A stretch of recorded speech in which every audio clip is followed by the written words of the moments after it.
Hello, hello. Welcome to Biblically Speaking. My name is Cassie Bellino, and I'm your host.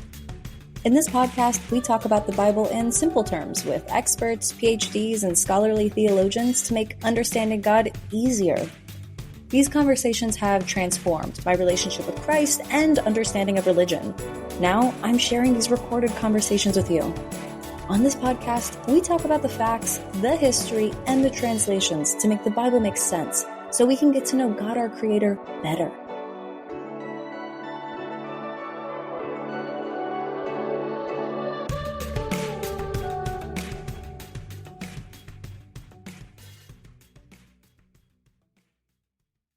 And we're back. Hello, everybody. Welcome to Biblically Speaking.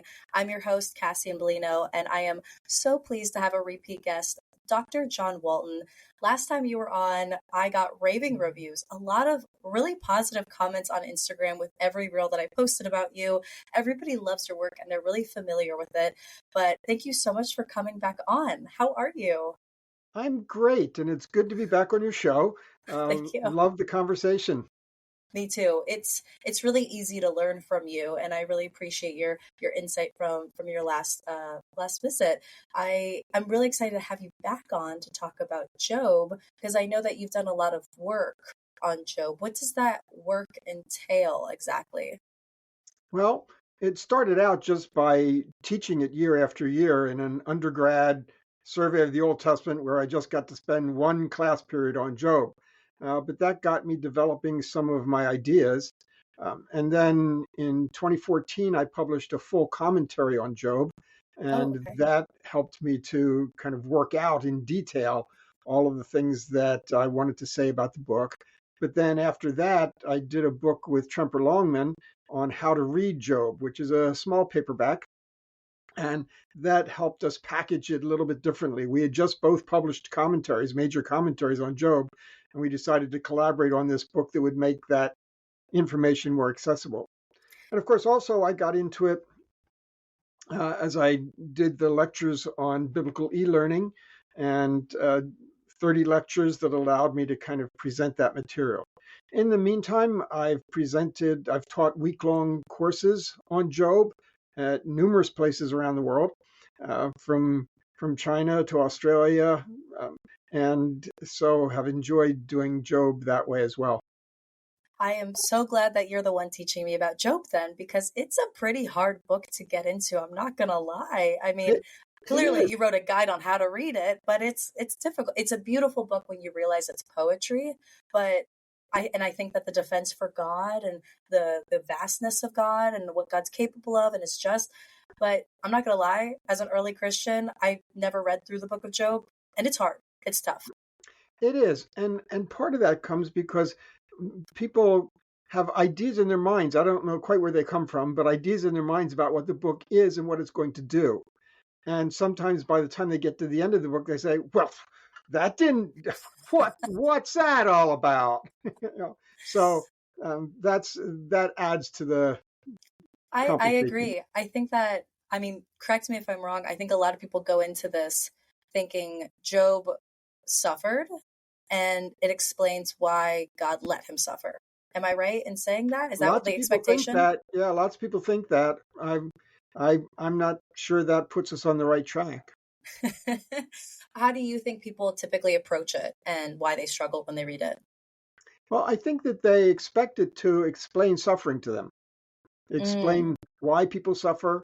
They have that question on their mind. Lots of people have that question on their mind. And they think that the book is going to give them an answer.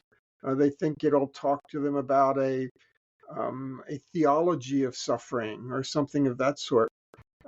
They think that it might explain to them their own circumstances that they're struggling through. And as I said, they get to the end of the book and they say, not much help. But that's because they were looking for something that the book never intended to do. Wow, that's really well said, because you're hitting the nail on the head that we expect to learn exactly how did he overcome suffering, why did it happen, but it literally doesn't answer anything about why God let him suffer. Nope. Interesting. Just a little bit of context. So I did some background research on Job because, again, reading it doesn't help. You got to do some external research to kind of get the deeper meanings out of this and have a substantial conversation about it. But with Job, it's set in the land of Uz. Was that a real place, or do you think this is more of like a narrative that was supposed to be representative to the original readers? Oh, we suspect it is a real place. We just don't know where it is. There's Okay. one theory puts it more in the north, like in modern day Syria. The other puts it more Oh, further south. got it. And uh, we don't know. But Okay. yes, it is a real place. It's just one of those places that you use that says far away from here. We use Timbuktu. Oh, Got it's it. Timbuktu. There really is a place called Timbuktu, but we use it rhetorically to say Yeah. a place not here and pretty far away from here. Yeah. So Okay. Got it. Okay. And it's unknown who wrote Job? correct. The book never claims an author, and that's not Interesting. unusual in the ancient world. The ancient Okay. world, authorship was not something that was often claimed by anyone, Oh, because lots of the things that got written down had circulated orally for so long that whoever initially composed things is long lost and long gone. So interesting. in that sense, they typically don't preserve who wrote things. Okay. So do you think that Job was a real person, or do you think this was more of a story? Yeah, and that's really interesting. I think that for me, it's really important that we recognize that it's wisdom literature, and that's not a hard sell to make. I mean, it's dealing with wisdom issues. But as wisdom literature, that's different from telling somebody's story. It's kind of telling a broader story about humanity. And in that regard, it doesn't really matter whether he's a real person or not. I tend to find a middle position and say this is probably a guy whose story had circulated all around, and he really was somebody who was considered righteous and suffered a lot. But the whole book, even if it has that kernel of background in it, really goes its own way to develop all of that. And so, Yeah. to that extent, I think that it's it's reasonable to think Job was a real person, but this is a story that's written in a wisdom tradition that expands quite imaginatively about things. So I don't think its point is to say, and take it to the bank, this really happened. Right, right. We're not here to study Job as a person. Yeah. Very interesting. So, like, I'm trying to put myself in the shoes of the original readers. And, like, hearing a story like this, it sounds like it was something that was just like a common story. A lot of people knew it, perhaps. But was the topic of suffering, was it kind of like a virtue to be discussed? Was it a common topic for I want to say for the Israelites? Like, what kind of impact did this story have that it made it into the Bible? It must have been a big deal. Well, as we might expect, suffering has always been a big topic in human conversation, and the ancient world is no surprise. We have pieces from Egypt, from Babylon, from the area just north of Israel, all of these places that have pieces about suffering that try to explore the topic. And you can look at all of those, and they give different kinds of answers, and they have different kinds of issues, but the topic is clear enough. Besides actual literary pieces, just the topic of the retribution principle. The retribution principle is righteous people should prosper, wicked people should suffer. And not just should, but they do. That's how it works. It's how the system is supposed to work. And, retribution principle is very common in Israelite literature, whether it's Psalms or Proverbs or Ecclesiastes or Job. And the retribution principle is also evident in ancient Near Eastern study. It's a little bit Yeah, different there because instead of talking about righteous and wicked, they'll talk about someone who's in favor with the gods or someone who's out of favor with the gods. So it yeah, takes a little bit different twist because of the systems. But this is a common topic for discussion, and it's no surprise because people have always struggled with suffering. right, right. By retribution principle, you kind of talking about like karma in a sense. Yeah, karma is one reflection of retribution principle. Goes around, Yeah, comes around, and yeah. yeah. And I think that the characters, the friends in this book, really defend that to the death. Really Oh saying yes, they that do. you must have done something bad for something this bad to happen to you. Right. It's clearly fundamental in their thinking. Okay, well, I know that you've done a lot of work on Job, and I have a lot of questions. So, do you mind just laying the groundwork for why do you think good people suffer? And, is that the right headspace to approach this book with? Because I feel like that's the most obvious question in Job is kind of this karmic principle of like, why did this happen to Job if he technically wasn't a bad guy? It says right at the beginning, he's blameless. So why did God allow this? Should we focus on that, or what's the approach? Teach me. Yeah, well, as I said, I don't think the book is meant to answer that question. Why do people suffer? Well, it's because of the world we live in. And the world is the way it is because God has made it the way that it is. And therefore, that means that suffering is possible. One of the things that the book does want to make a point about is that it's reductionistic for people to think that the system is so simple. The retribution principle. Here it is. This is a piece of cake. Righteous people prosper, wicked people suffer. Boom, all taken care of. Simple system, simple equation. And God's basic throughout the book, he's saying there's nothing simple about that equation, and it doesn't work that way. And you're really misconstruing the world and God and your situation by trying to squeeze everything into that equation. Yes, so this reminds me of our last conversation when we talked about Genesis, and you're like, when God came, it was not at all how people expected. So God comes in ways that are unfathomable to our spirit. So this is really on brand for God to do something that isn't according to our design. Right. And that's part of what the book wants to communicate. The suffering happens in Job, not because it's a book that wants to explore suffering. The suffering happens because that's the only way that the real question of the book can be answered. The real question of the book is, does Job serve God for nothing? That's posed by the adversary in the first chapter. Does Job serve God for nothing? And how can you tell whether Job would serve God for nothing unless you take everything away? And that's why suffering happens in the book. Wow. So it's not trying to address suffering, but suffering's the only scenario in which they can tell whether Job serves God for nothing. Yeah. Yeah. You can't add, you have to take away. Yeah. So there's no theoretical conversation would have resolved that. Right? Wow. It's not, you can't just say, gee, I wonder if someone would keep trusting God if they were suffering. That's not going to solve any questions. You got to take it away. You've cleared the table of the original question that I asked. So yeah, this is the point of the book. Okay, keep going. Sorry, this is just blowing my mind. So I have these 6 keys to understanding the book along that line that can help us kind of clear the table to make sure that we don't have false expectations set up. Okay, so the first one is Job has trials, but he's not on trial. He thinks he's on trial because he believes in the retribution principle, but he's not. His friends think he's on trial because they believe the retribution principle, but he's not. The book makes it very clear because it declares him innocent in the first verses. Yep.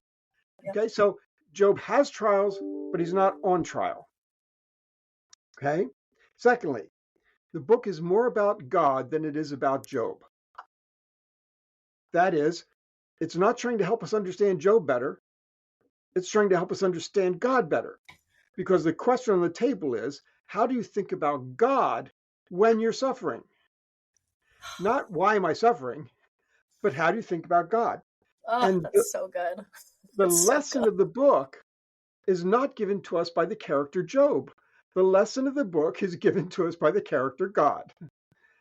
And so this is more about God than it is about Job. But we can't call it the book of God because then all the books of the Bible would be called the book of God, and we can't do that. So it's the book of Job. But make no mistake, it's about God. Oh my gosh. Okay, so that's number 2. Number 3, it's more about God's wisdom than God's justice. By the end of the book, it doesn't want us to say, oh, I understand it all now. God is fair. God is just. Because God doesn't explain his justice. He doesn't explain how it works. He doesn't explain why Job's experiences represent justice. In fact, he keeps pushing justice off to the side, like we can't talk about that. It's about his wisdom. And the key is that once you are convinced that God is wise, you can accept your circumstances. You can accept that God is just, even if you can't defend it.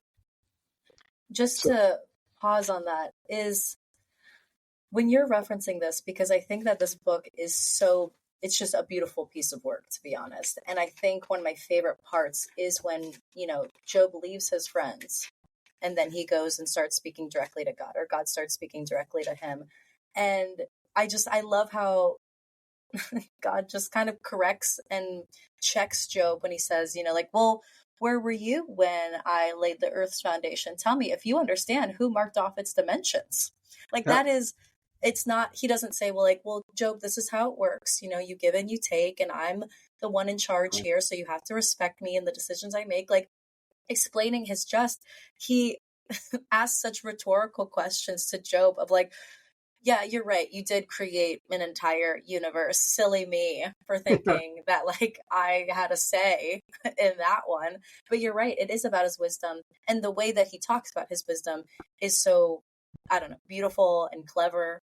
I love the way that he paints that picture for chapters. It keeps going. And that's how we kind of get to our conclusion. Well, Job 40 verse 8 is key, because there God challenges Job and he says, how dare you undermine my justice to defend your own righteousness? How dare you? Which, how often do we do that? The verse is, would you discredit my justice? Would you condemn me to justify yourself? Yeah. Yikes. And it's interesting there that God says, how dare you undermine my justice? But he doesn't then step out and say, and this is how my justice works.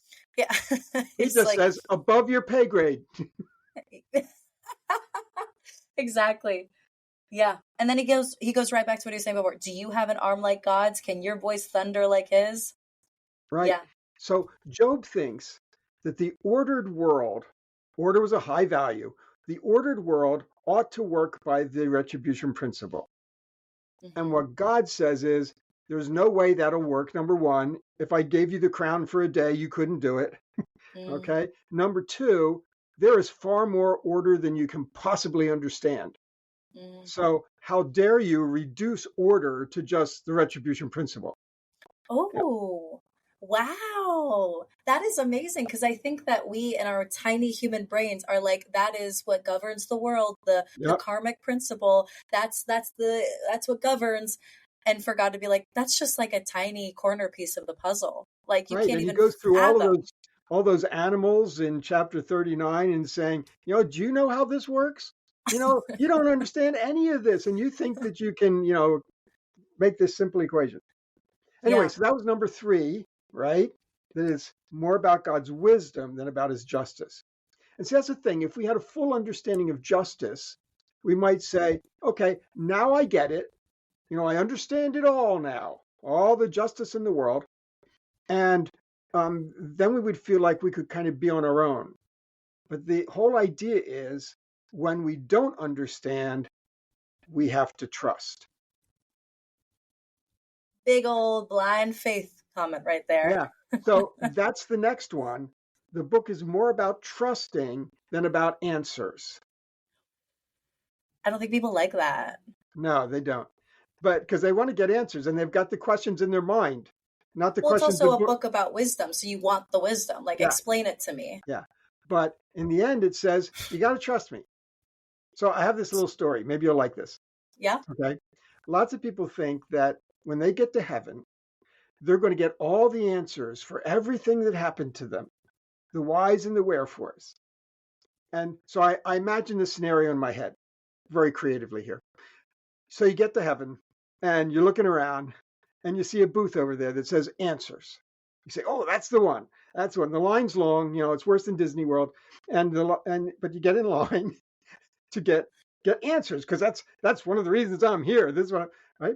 And you wait for 20 years, kind of like Disney World, and you finally get to the front. You get to the front, and there's Jesus sitting in the booth. And he says, hello, You say, hi, you're real excited. You're going to get all the answers. He says, so I've got a question to start off. Do you love me? And you say, yeah, yes, of course I'm here. Of course I love you. He says, good, that's great. He said, another question. Do you know that I love you? Oh, yes. I mean, it's been something I've been grateful all my life, feeling safe and secure in your love. Yes, yes. Good. That's great. One more. Do you trust me? Yes, yes, I trust you entirely. Great. Next. Yeah.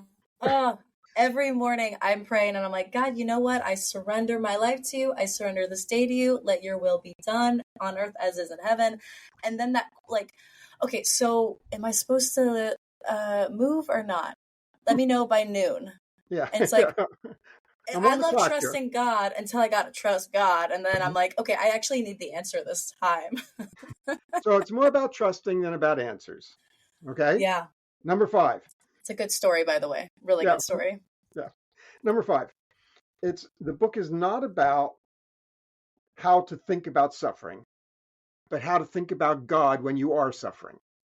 I mentioned that one before, but let's highlight it. It's not to tell you how to think about suffering, because it doesn't explain that. Yeah. But it does tell you how to think about God when you're suffering. Which, I mean, I think that Job does a really good job at the beginning. Even when his whole family is killed, other than his wife, he immediately praises God and just kind of like, hey, what does he say? I have it outlined because I'm just so The Lord amazed that gave and he the Lord has taken away. Blessed be the name of the exactly Lord. exactly yes. What was that? 121. Yep. But then when he's like covered in sores and he's lost everything and he's fighting with his friends, he gets way more aggressive. And he's like, I just wish I was never born. I wish we could just skip over that day. And, I mean, this isn't the lesson of the book, but I think we can observe that as Job goes further and further along, he becomes convinced that God is petty, that God just pays far too much attention to people who can never match up and then just is ready to zap them at the slightest moment and not tell them. I mean, that God is petty. And I think that's one of the things we should learn from the book, in the sense that, no, we shouldn't make that mistake of thinking that God is petty. But again, I think that's just a sideline in the book. So, But do you think that was wrong do you think it's just a natural progression of the human condition for him to be like, I'm still Christian, and then like the suffering doesn't end? So he's like, you know what, God, like, I just wish this didn't happen. Like, I actually am so upset with you. I want to say, like, was Job wrong for doing that? Because I think we all would have given up right away if our whole family died. Step number 1, we would have been like, all right, I'm out of here. But well, type A personalities obsess over details. And so the idea that we want to know every little thing that we can do to ensure our success and our favor and our blessing and prosperity, our flourishing, and boy, we're going to pursue that with infinite detail. But that in itself, I mean, it's all well and good to want to do well, but to think that God demands that kind of intricate detail has the danger of thinking that God is petty. I mean, Job says it in ways like, won't you even look away for a moment? I mean, chapter 7 here, verse 17 and following. Won't you even look away for a moment? I don't even get a chance to swallow my spit. You're breathing down my back. Don't you have better things to do? That's my paraphrase of it. But we find the same kind of mentality even before the suffering begins. In verses 4 and 5 of chapter 1, where Job offers the sacrifices for his kids, he's thinking, where he says, verse 4 and 5, where he's thinking, maybe my kids did something that maybe might have made God upset when they weren't thinking straight or having fun or were drunk or whatever. And so just in case, I'm going to offer these exorbitant sacrifices. He's already thinking God is petty. interesting, because I took that verse as like, oh, Job is thorough. Like, I took that as like, he's just being a good dad. I didn't think like that was him doubting God in any way. It's way over the top. And I think that it's not so much doubting God, but putting God in a box. And it shows up later as Job interacts with God because he treats him as if he's petty. What do you mean by which verse are you referring to? Because Oh, it's this is all, interesting. yeah, Yeah, I'm sorry. It's all through his conversations in the Job speeches throughout the first half of the book. it's interesting because like at the end, like in the epilogue, it's like you have not spoken I'm sorry, I'm angry with you and your two friends because you've not spoken the truth about me as my servant Job has. So at the end, God is confirming like the way Job has spoken about me was the correct way to speak about me. So Not quite. oh, The language there's a little tricky. okay. We translated spoken about me, but that verb and preposition together usually means spoken to me, which is pushes us in a different direction, but doesn't necessarily clarify because the friends haven't spoken to God at all. So how can they have spoken to God what is not right about him? Oh, So so you're it's saying Job did the right thing by talking to God directly rather talking than to talking. God, yeah, instead of Mm. making assumptions about him. Eventually, Oh, Job says what is right to God. In other words, he comes around because his first time, right, the first speech of God, Job says, okay, so I said a bunch of wrong things. I'm just going to zip it and not gonna say anything else. Okay, Which, which just also is like why you should pray. You shouldn't worry about it. You should pray about it. yeah. And then his second, after the second speech, now Job is better because now instead of just saying I'm done talking, he says, um, I was too full of myself. I need to Yeah. repent in dust and ashes. Mm. Yeah. So yeah. So number 6, you ready for the last one? I'm ready. So number 6 is that the book is more about what constitutes righteousness than about why we suffer. That's the question that the book puts on the table. Does Job serve God for nothing? And by the end of the book, we are supposed to be able to answer, does Job serve God for nothing? And the answer is yes, he does. But this is not just a book about Job. And so the question is, do we serve God for nothing? Even when suffering comes into our lives, even when things disappoint us, even when everything goes wrong, do we serve God for nothing? Or are we only in it for what we get out of it? Yikes. That is a hard truth. But that's what the book's about. It's Yeah. about the nature and quality of our righteousness, not about why we suffer. Yeah. Suffering is just the tableau Yeah. on which we could at times determine whether we serve God for nothing. Yeah. I mean, think about what Peter says. Uh, 1 Peter 2:15, I'm guessing here. But it's a very popular verse. Be always ready to give defense of your faith. 3:15. Yes. Yeah, 3:15. I was only one chapter off. Okay. We Yeah. often take it to talk about apologetics, but that context is not talking about apologetics. The context is talking about suffering.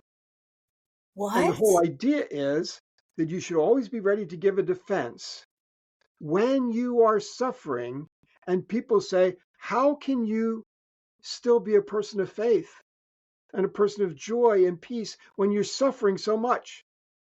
Be ready to Oh, give a defense. yeah, I definitely interpreted that as like anytime you're in a room of people of non-believers, have a Skeptics. reason to yeah, start converting right away. What is your converting Yeah. script? 3, 2, 1, go. But you're No, saying it's more so to sure. kind of Read the defend your context. faith. It's a suffering context. And so you should be able, so because why would people want, want a defense of God? They're saying you must worship a pretty lousy God if he's letting you suffer like that. And you're ready to give a defense to say, no, I'm not serving God because he gives me all fun and bubbles and candy. I'm serving God even when things go lousy, because what else would I do? Right.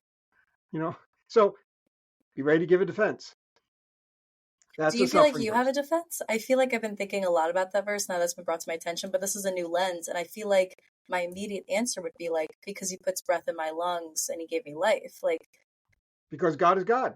And I don't want to be like Job and think that I can out-God God, Mm.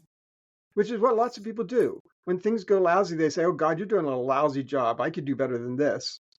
Ugh. Oh, Look at all this suffering in the world. Sheesh, can't you do better than that? Right? They think they can out-God God. yeah. And that Yeah. goes back to Job 40, verse 8. How dare you? How dare you? Yeah. That commonly comes up whenever I feel like the apologetics for my faith are, well, why does God let bad things happen to good people? Why does he let children die and innocent people die in a fire and, go to war? It's like, who are you to try to think I can explain I God's can't explain reasoning? it, but I trust God's wisdom. Yeah. Oh, it's such a mind shift. Oh my gosh. This is going to be sinking in my skin for the whole week. This is so much wisdom. I'm definitely going to write it down and meditate more on it. So thanks for sharing that. I have a question about the friends. Go ahead. Do you feel like the friends are kind of representing the people that you have to pose that testimony to? Like the three friends are the human condition. They're representing the people that are trying to encourage you to out God. I think they are, I guess I would call them archetypal. They represent different kinds of thinking. Mm, Um, the friends' arguments, even though they seem to overlap quite a bit, when you really sort them out, each friend represents a particular perspective, and each speech that they give opens up a important topic. In my commentary on Job, I went through that in each speech to say, what's going on with that. So I do think they represent something symbolic. yeah, when you read it, it just seems like they're all saying the same thing, is like, God is just, so you must have done something wrong for this to Mhm. happen. But what are the nuances between each stance? Yeah. Again, it's fairly, it gets into deep weeds in philosophy Oh, okay. to talk about them. So I don't know that would be productive right here, but Okay. it can be sorted out on that basis. But they Okay. do all share a certain common denominator, and that is that they all believe that the retribution principle is true and that God is just and that therefore Job is the problem. Yeah. Yeah, They that all they definitely all agree with that. that's definitely how it seems. Um, okay. Um, I think one important thing for us to talk about, if I can, um, absolutely. you know, how does the book deliver its message? Again, it's not the character of Job who delivers the message. Job is wrong. He's not as wrong as the other friends, but he's wrong about how he's thinking about God.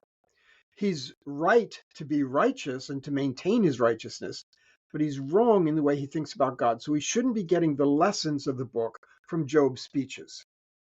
We get the lessons of the book from God's speeches, which makes sense that we would do so. And of course, he rebukes Job so that we know that they're not both on the same page. But we get the message from God's speeches. We've talked a lot about the first speech where he talks about, can you direct the flood and do you understand the animals and all of that. But that speech only gets you so far. That speech gets you as far as Job gets. Zip. Okay, you trumped me. I don't understand this stuff, and so I'm just going to stop talking. But that's not enough. The lesson of the book is not just shut up. I'm God, you're not. Get lost. Right. That's not the message of the book. That's what might happen if you stopped after God's first speech. It's God's second speech, which leads Job to his repentance. That's got to be seen as the key. And the second speech is all about these two weird creatures, Behemoth and Leviathan, right? Yeah, what the heck was that? Exactly. That's what everybody says when they read the book. It's a Like, weird turn in the okay, conversation. whoa, we're in fantasy land now. I'm done. Let's get all the elves and the dwarves together and go off to Fairhaven. I'm just right, I was right. on board until we started talking about dinosaurs and Job, and then I Yeah, logged off. exactly. So, but that's the second speech, which is the climax of the book, and it drives Job to his response. So they're Oh, really, really important. Okay. Why is it So more important? What's the separate point that he makes? Because to ex- me, it sounded like an extension of, do you understand how trees work and the sky works and how this works? Do you understand animals and this animal and this other animal? So but what's it the goes difference? beyond that because again, it's broken out as a second speech. It's not just a tag on to the end of the first speech. It's a second speech and again has a different response from Job. Furthermore, we now find that with both of those creatures, Behemoth and Leviathan, God compares them to Job. And that means something. Something is supposed to come out of that. So, what's the lesson of these two? I call them chaos creatures because that's what they are. They're chaos creatures in the ancient world. So, we just shouldn't think dinosaurs. We shouldn't think hippopotamus or crocodile. We shouldn't, they are chaos creatures. And that's a thing in the ancient world. They Interesting. understand chaos creatures. They get the idea.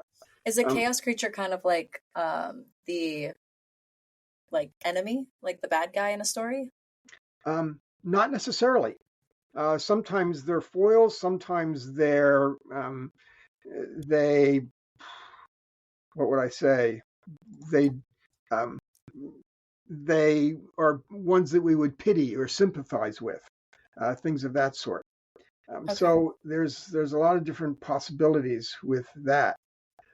Um, the but when we talk about them, they're creatures that are outside the ordered realm. Oh. Okay, Joe's been seeking order. Oh. God's going to give him lessons from the non-ordered realm. Okay, so Behemoth is the first one, and we shouldn't even bother thinking about what kind of creatures these are. You know, um, some people suggest hippopotamus or behemoth because he's in the reeds of the river and things, but it talks about his tail like a cedar tree. That is not an hippopotamus. Anyway, um, so and Leviathan, he's not a crocodile. He breathes fire. Crocodiles don't breathe fire, nor do dinosaurs for that matter. Okay, so these are chaos creatures. They're known quantities in the ancient world. They're from the realm of non-order. So he's So speaking to him the way that people were speaking back then. He's not making up stuff no, or they would referencing an ancient creature. This is just how they spoke to each other by they would referencing these absolutely know what he characters. was talking about, right? Okay. Leviathan occurs many other times in Scripture, besides here, and outside of Scripture in other ancient Near Eastern literature. So Mm. Behemoth. The point is, God says, I made Behemoth just like you. And so he draws the two together. And the point about Behemoth is that Behemoth stands stable and strong and sturdy in rushing waters. And that's a metaphor. Job learned the lesson of Behemoth. Stand sturdy and strong and stable in rushing waters, the rushing waters of life that threaten to sweep you away. Even Behemoth in the world of non-order can reflect that. Job, sometimes you feel like you're in a non-ordered world when life is rushing around you and sweeping you away. Stand firm, stand strong. That's Behemoth. Leviathan does not represent evil. And the text here in Job never talks about that God has defeated him. Other texts talk about that, but we can't drag them in here. Leviathan is the fiercest creature that they can imagine. And the point that the text keeps making is you cannot defeat Leviathan. You cannot domesticate Leviathan. You cannot tame Leviathan. And I am greater than Leviathan. Why do you think you can tame me? Why do you think you can domesticate me and fit me into your little boxes? Mm. Wow. Just taking notes as quickly as possible. Yeah. This is So amazing. the lesson of Behemoth, stand strong in raging waters. Lesson of Leviathan, don't think you can tame God and make him march to your tune. Wow. Oh, what do you think's like a modern day version of that? Because when you started talking, I was like, oh, I'm thinking of like the movie Hercules, like those poor creatures that Hercules keeps kind of overcoming. But obviously, very different context here. Now that you've explained it, Mhm. um, obviously, the way that he posed this had such an impact on Job that it humbled him to repent and ask for forgiveness. Do you think there's a version of that today, as far as like what do we think is the strongest creature that we could never overcome? And then when we realize God can overcome it, we're like, oh yeah, God is mighty.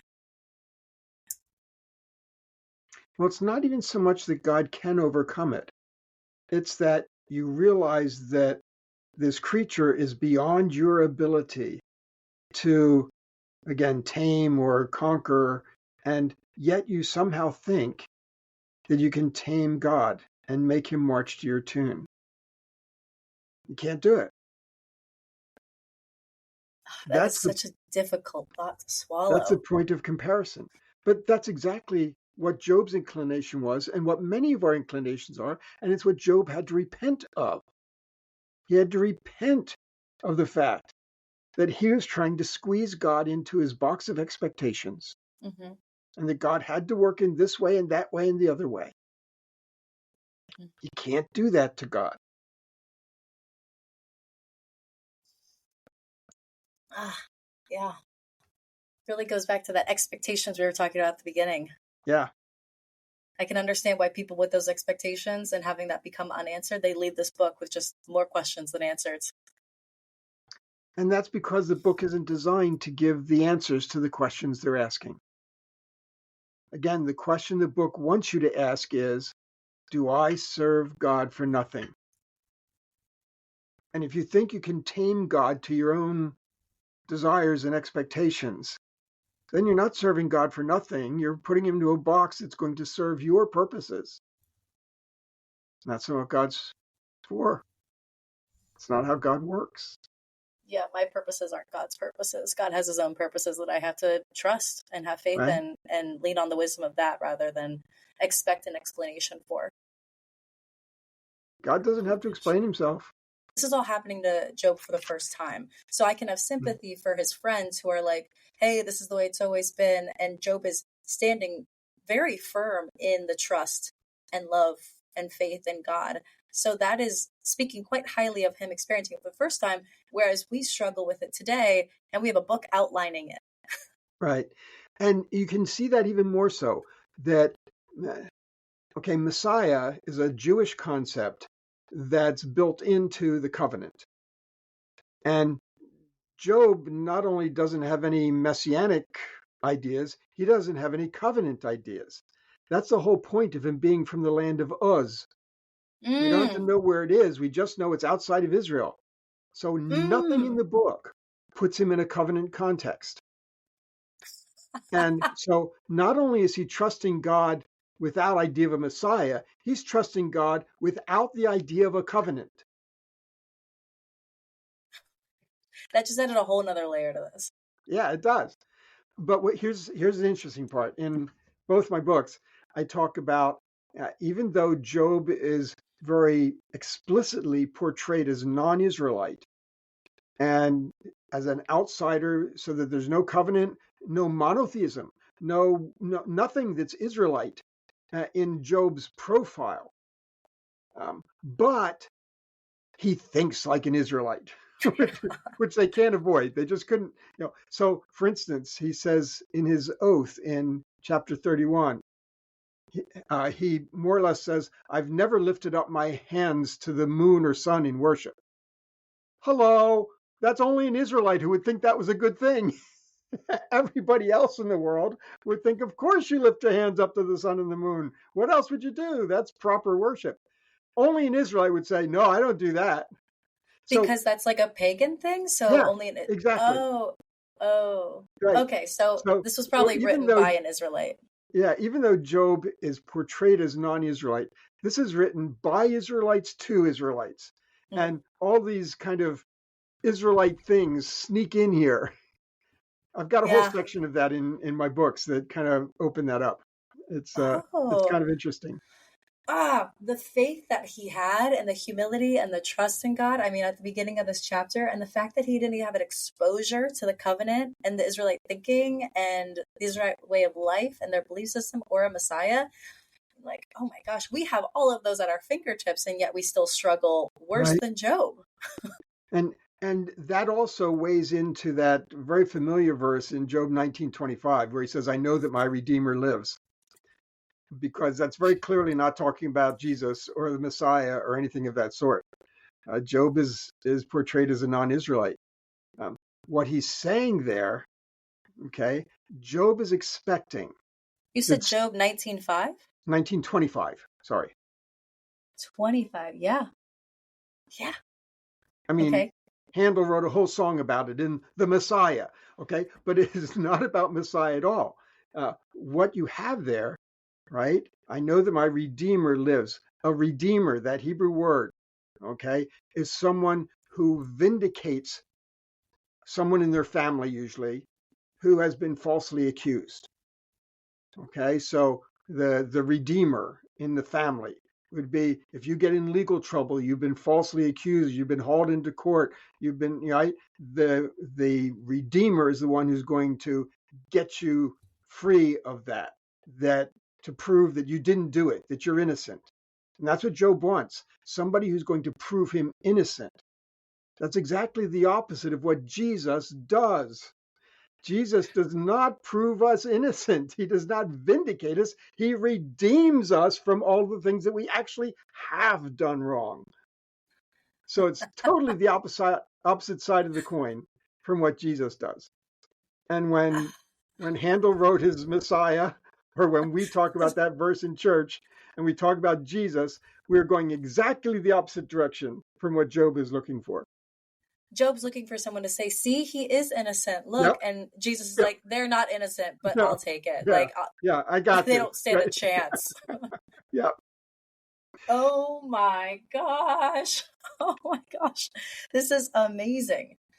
That's like, okay, so logistically, what was Job waiting on then? He was waiting on someone to see through and see what he was seeing, that like, no, see, I am innocent. Someone else vouch for me. Like, why would he mention that if he was so alone in this thought and his friends weren't seeing it? Well, that's the thing. Who is he expecting that might be able to do this? Often it was a family member, but his immediate family is dead. And, we don't see him referring to other family members. Some think that maybe he was thinking that someone in the heavenlies, in the heavenly council, the divine assembly, would step up and say, God, you're doing wrong by that man. And we don't know what he's thinking, but he assumes that it's going to happen before he dies. And that's in that same passage in verses 26 and 27. While I'm still in the flesh, it's going to happen. So I see. Difficult to translate right there. A little bit of a sidebar, but where's Job's wife? Because she doesn't die. No, she doesn't. She doesn't die. And then he's like, oh, my family has cast me aside. But then once he gets rich again, they're like, oh, we can't get back for the feast. Yeah. So, well, the only words she has to say are pretty harsh. Yeah. Give it up, Job. Just curse God and let him stand out in the middle of the field in a lightning storm and let him take you. Yeah. So yeah. But again, that's okay. So we talked about the question about did Job really exist? Again, that's really not the important question here, because the book is set up as a thought experiment. Imagine this scenario. It's a thought experiment. Imagine this scenario, and maybe the scenario is built around somebody that they knew of from of old. Fine, okay, but it's still a built scenario. Imagine this. So even with the wife's statements and the friend's statements, so imagine this, that somebody says this, the wife responds this way, the friends respond this way. How would Job respond to those? In that sense, it's somewhat like how we read the parables. Parable is one form of thought experiment. It's not the only form, but it's one form. And with the parables, it's sort of imagine this. Imagine there's this man who gets beat up on the path, and so it's that kind of idea. And that's how wisdom literature works. Imagine this scenario. And so in that case, we shouldn't be harsh on Job's wife. She's just a part of the thought experiment, give her a break. But likewise, and here's where this really becomes important. The scene in heaven at the beginning is part of the thought experiment. Don't derive your knowledge of God from what you read in those first two chapters. Oh, yeah, Between him and God Satan? regularly has these council things and talks about people. Probably my name came up last week and that's why I'm suffering. No, no, no, no, no, no. This is not trying to describe how God really works. Okay? So, and that's important because people get stuck right in those first two chapters and say, wow, is this how God runs the world? Seems kind of rough, How could we know? It's part of the thought experiment. That's a good point. Yeah, it does paint a picture where we're like, oh, so that's how the meetings work in heaven. Satan just pops in from roaming the earth and just starts, pitching ideas to God. Yeah. Well, no, that's not how it works. That is really interesting. I do think one person that we forgot to talk about that I'm going to sneak in last minute is Elihu. And I think that although he is one of the friends and he does kind of live within that karmic retribution principle, he does say, like, do not blame God for Job's suffering. That was one of the hills that he kept staying on. What are your thoughts on Elihu and how he's different from those three friends? Yeah. In the human characters in the book, he's more right than anyone, including Job. Okay? Oh. That's why he comes in at a different time. He really has a very different perspective than the three friends. In some of my material, I use a triangle. And the triangle has the retribution principle in one corner, Job's righteousness in another corner, and God's justice at the top. And those things are all work together fine when Job's life is going well. Job is righteous, God is just, retribution principle is maintained, everything's good. But when Job begins suffering, now something's got to give. Now you've got some cognitive dissonance here and something's got to give. And so what I say is Job's three friends, when the triangle starts to collapse, you've got to figure out which angle you're going to defend and which of the other two you're going to deny. So the friends, they build their fort, so to speak. They defend the retribution principle. So they look out at the other two corners, Job's righteousness, God's justice. And they say, well, we believe God is just. And so, sorry, Job, you were our friend, but you're the weak link here. You're off the island. It's your righteousness that's under question. Okay, so that's where they build a fort. Job, of course, very clearly builds his fort in the corner of his own righteousness. He says, "This I know. I'm righteous. I don't deserve all of this." He looks out at the other two corners. He says, "Okay, retribution principle or God's justice," and he keeps trying to find a hole in the retribution principle, and he can't do it. And that leaves him in the very awkward position of challenging God's justice, or at least calling God to come and defend himself. For crying out loud, you've got a responsibility here. So Job builds his fort in his righteousness. He ends up challenging God's justice. Elihu, different from both of them, builds his fort up on God's justice. That's to his credit. Okay, so now he's got to look at the other two, retribution principle and Job's righteousness. To which one are you going to give up? You've got to give up something here. Okay, and what he does in all the best and honest ways, he cheats. He cheats because he does some redefining. He redefines the retribution principle, not just as consequences, penalties, punishments, rewards of what you've done in the past, but rather that retribution principle can anticipate things you'll goof up in the future and try to head you off at the pass. Stop it before it happens. That's an expansive idea of retribution principle. But then that allows him to turn to Job and say, okay, Job, so your problem is not something you did in the past, contrary to those three other clowns and what they're saying. Your problem is not what you did in the past. You had a clean record. Your problem is showing up now in how you're responding now. Your self-righteousness is your problem. So he redefines retribution principle to cover future responses and then identifies Job's future response, his self-righteousness, as the problem for which he's. So it's really an interesting, it's a complicated kind of approach, but that's why Elihu's different. Elihu builds his fort in a different place, and Elihu does not capitulate to just the simple aspects of the triangle. Wow. Elihu with the most wisdom. Yeah. I mean, it's always the subtle characters in the Bible that you're like, oh, put a poster of him on your wall, you know, right next to Leviathan, by the way. Anyway. Oh my gosh. Okay. Yeah, that was a lot. And well deserved. This is a very complicated book, but you've shed some very true light on it. Any final thoughts on Job? Do you think we missed any like key topics that we can't move on without? I think we've covered them. And again, I would come back to the basic, what is the question of the book? Do we serve God for nothing? Wow. And I think that's what we have to walk away from the book thinking. That's not going to solve your conundrum about suffering or anything of that sort. But it's the real question. It's the same question that Abraham had to prove when God asked him to sacrifice his son Isaac. The same question. Do you serve God for nothing? It's not there in the text, but it's implied in the text because Abraham is asked to give up everything.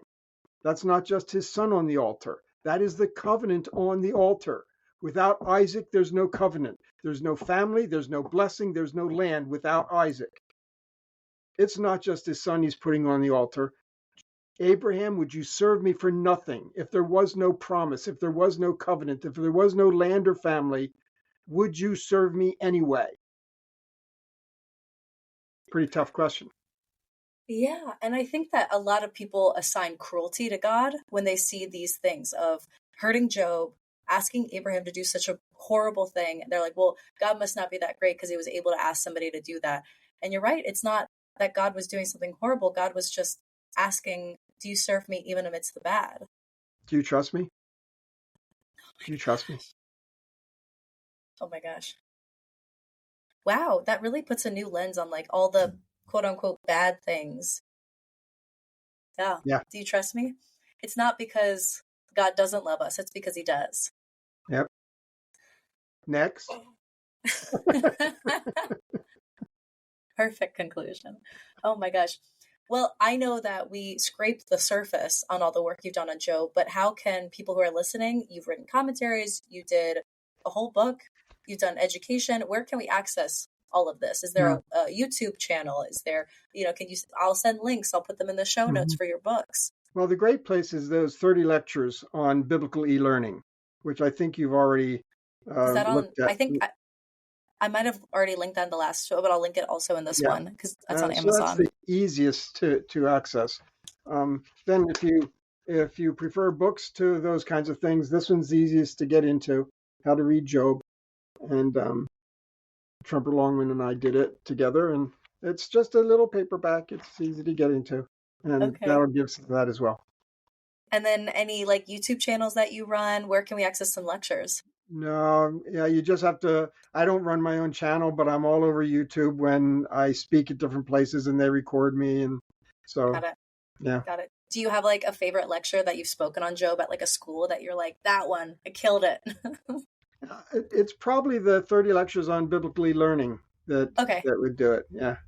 Okay. Any other work coming up that you want to plug or promote? Oh, well, lots of things. So 2 books that just came out recently. One is called Wisdom for Faithful Reading, which we might have talked about last time. And another one's called The Lost World of the Prophets, which just came out a couple months ago, and talks about how to understand prophecy better in light of its ancient context. I've got a 2-volume commentary on Daniel that's coming out. Wow. We love Daniel.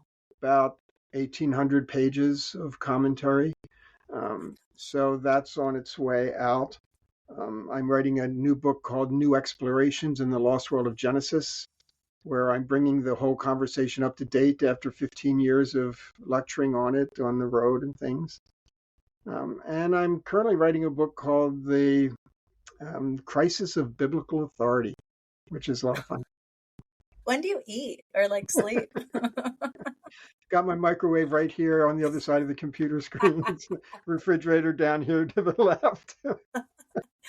Wow, that is a lot of wisdom. Oh, gosh, you're such a resource. Thank you so much for imparting that and sharing this. I mean, you've added so many new levels to a book that I couldn't understand, and now I feel like, and it's transformative. So thank you so much for this. I really appreciate your time. I know that you're busy, and I'm sorry I was an hour late to our call today, but thanks for being flexible.